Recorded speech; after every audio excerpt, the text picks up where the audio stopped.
Previously on... Hey, yo, fuck that noise! We got no time, let's go! Look, I'm just saying, girl, alright? Maybe, but in a way, you know? And that is what I'm worried about. You know, about maybe they're having this threesome and forgetting about me, you know? But still, Dad, he had another setup, you know? Like the one I was wearing when I came here. So I guess it's possible that he or someone else could come looking for me. Yeah, but what happens if they forgot about me, you know? Still, you know, doing the threesomes and shit. Yeah! Several seconds passed in awkward silence as this. Silence that was brought to an end when Asahi placed a gentle hand upon my bare shoulder. If your father is clever enough to create such devices, then he's bound to be able to find a way to retrieve you without repeating the same thing that led to your situation. Girl, I really hope so, yeah. I mean, I guess. Look, I'm sorry. A puzzled frown appeared on Asahi's face. For what? You've already got so much on your plate as it is, you know? That is, this war you told me about. Those, darklings or whatever. Yeah, you nearly got killed because of me. And here I am, rambling on about my problems, so... Asahi just sat there, blinking a few times as she considered my words. Right before she issued a tiny sigh and leaned in closer to me. Okay. Over the course of our war with the Underworld, I've had to help those who were fortunate enough to escape their village before they were converted to darkness. And every time, they whipped about the lives they had left behind, the homes they had been forced to abandon, the livelihoods they had lost. As Asahi spoke, her words weighted down by her heavy heart. I wound up feeling like an even bigger heel. I had seen enough movies and played enough games to have seen tragedies such as she had described being played out as part of the story. And with my sense of disbelief suspended, it had been very easy for me to empathize with the character having to deal with such horrors. But the person I was listening to wasn't a character on the other side of the screen. My very sense perceived a living, breathing person now sitting next to me. I could feel her tender skin upon my shoulder. I could feel her breath, see the concern and sorrow she wore in her eyes, and smell the scent of a woman wafting off of her, yeah. And as I did so, I couldn't help but feel a deep shame of burdening Asahi with my own problems as well. Look, Asahi, And that's why I understand. You don't have to feel sorry about being worried about your world and your family. A deep, abiding sadness shadowed Asahi's eyes as she leaned in just a bit closer to me, and I felt a shiver of excitement through my spine. Anybody in your position would be doing the same. Truth is, I'm surprised you're handling it as well as you are.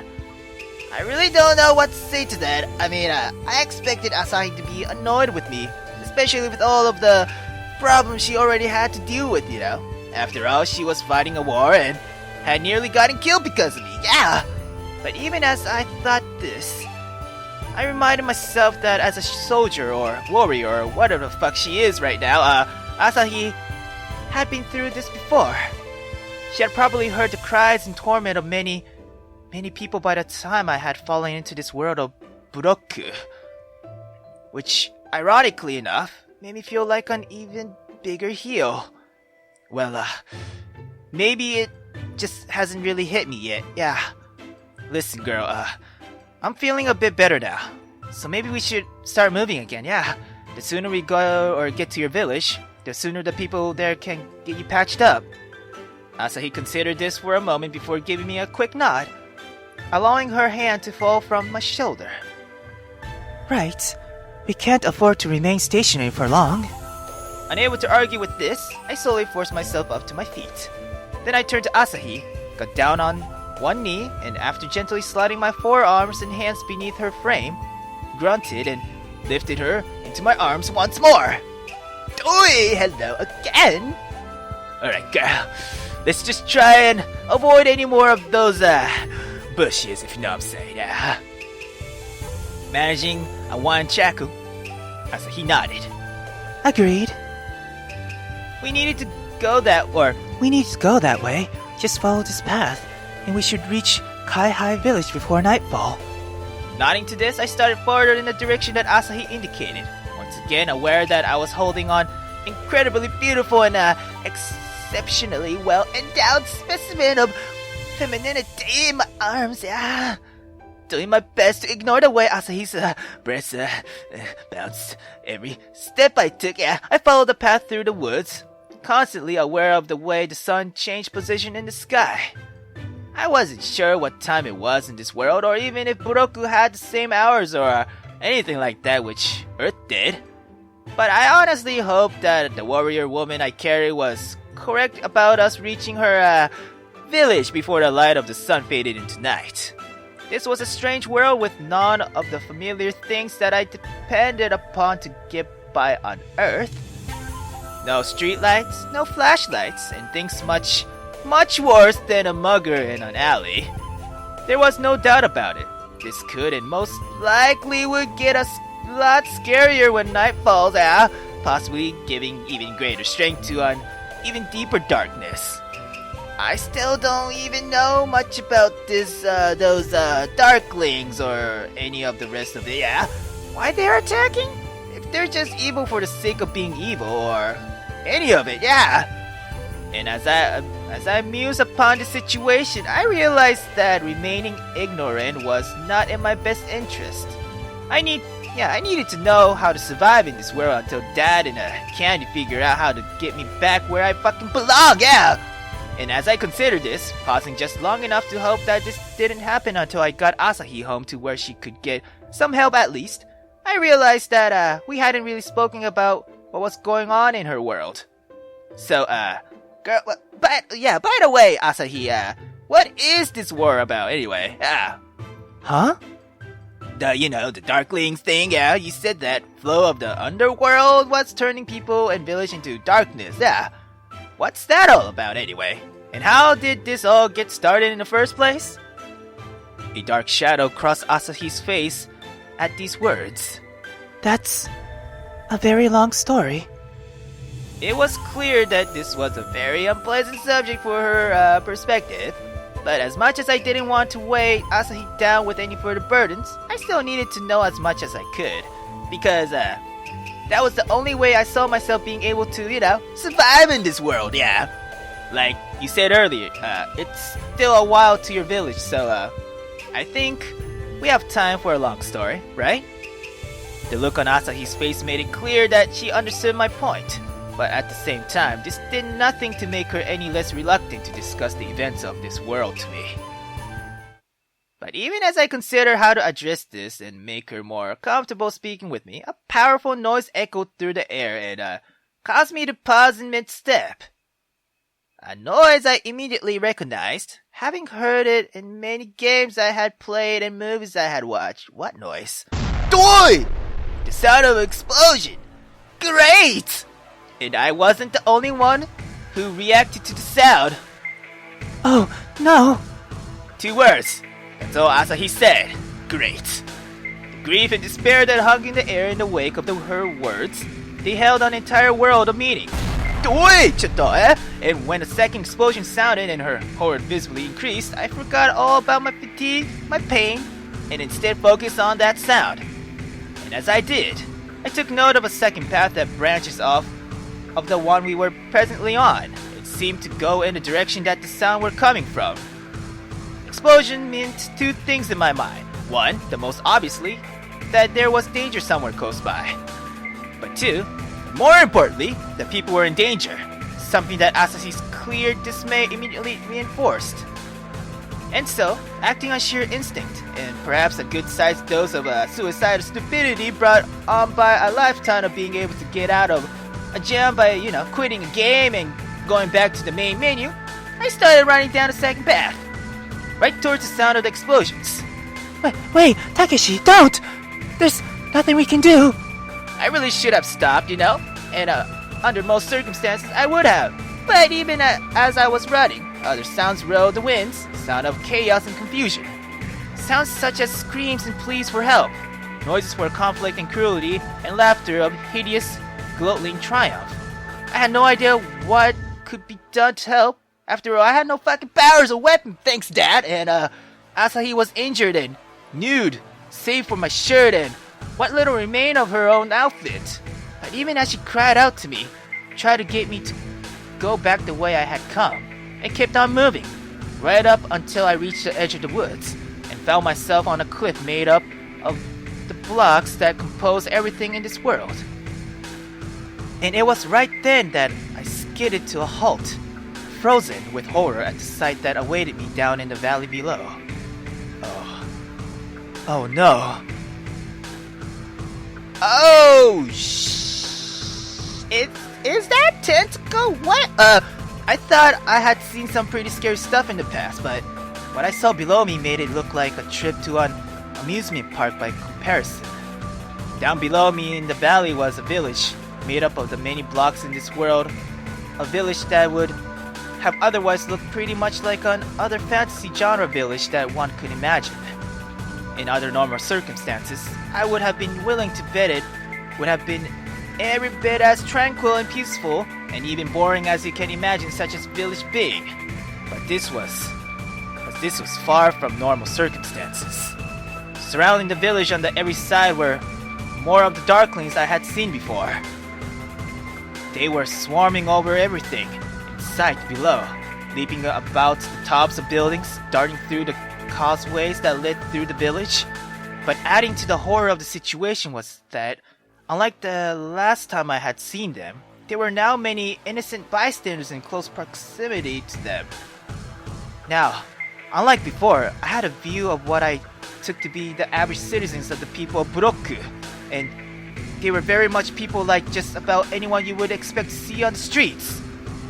They were dressed in the same kind of simple clothing that I gathered to be the standard fare of this fantasy world, and they reacted to the darklings with many different shades of horrified revulsion, like they were an abomination, a twisted monster perversion of their own kind because of, tentacles, damn, anyway. And it was a horror that the people of the village ran from as best as they could, shrieking further and further back towards the center of the village even as the darklings advanced, gleefully beating and tormenting any villagers luckless enough to be caught by them.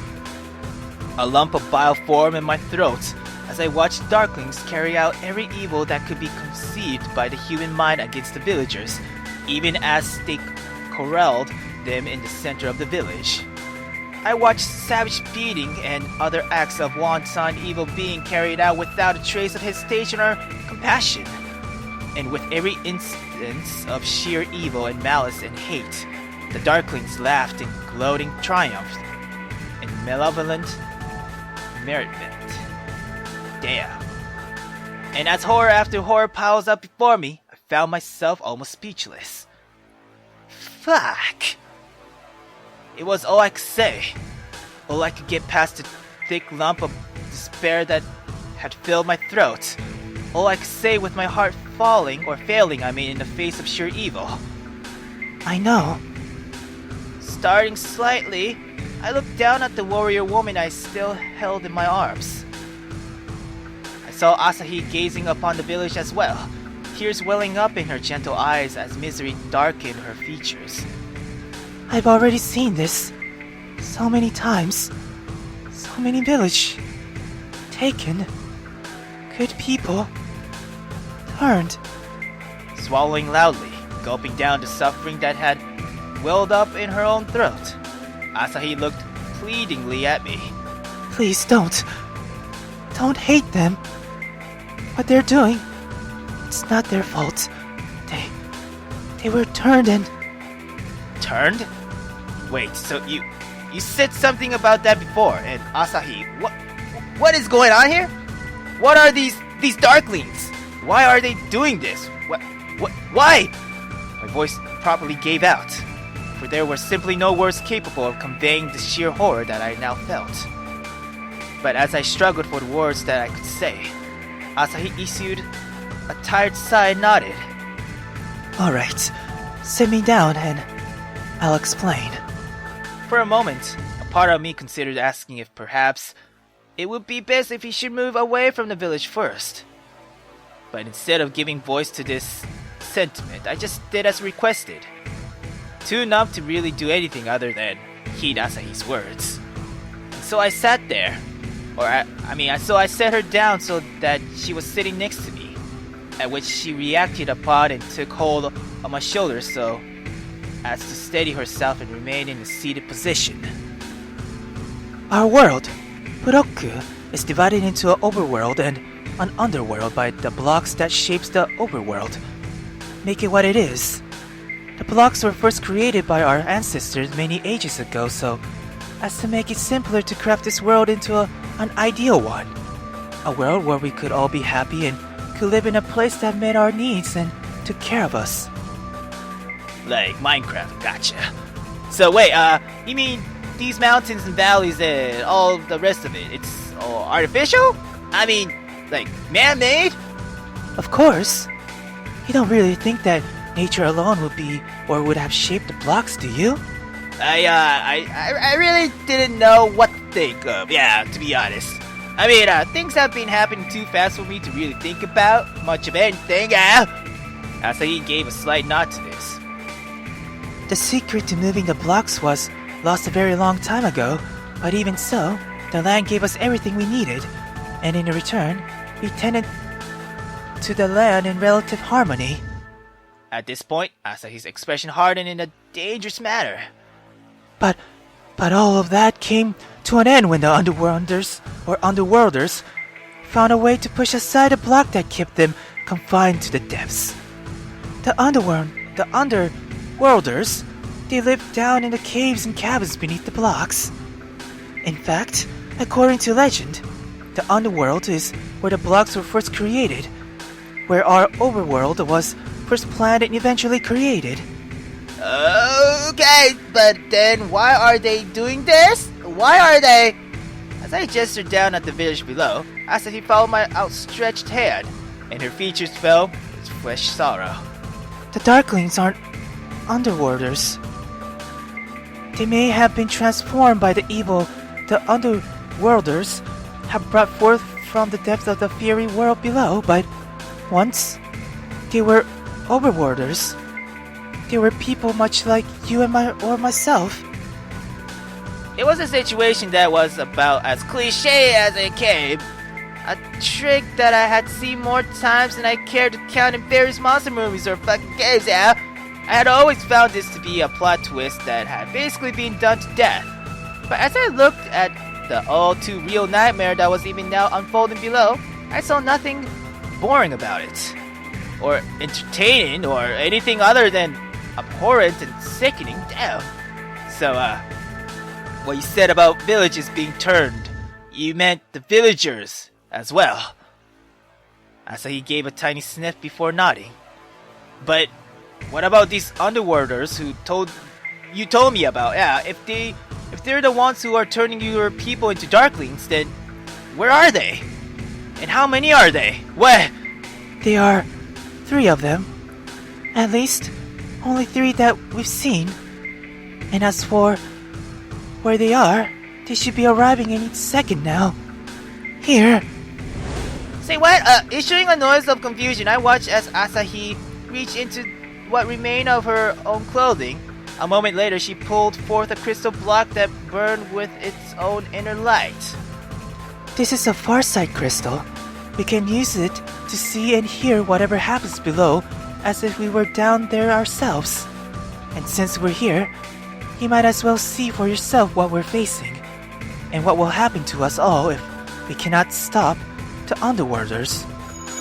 I was about to ask how exactly this crystal worked, but before I could get another word out, the light shining from within the Farsight crystal flashed brilliantly, sending up a little sparks that gathered together in midair before resolving into a good-sized orb. And within that orb, I found myself able to see clearly the aerial cities that were going on down below, as if I was down here or down there among the ravaging Darklings. Maybe we should get moving again? Like, get away from here before any shit happens, girl? Yeah?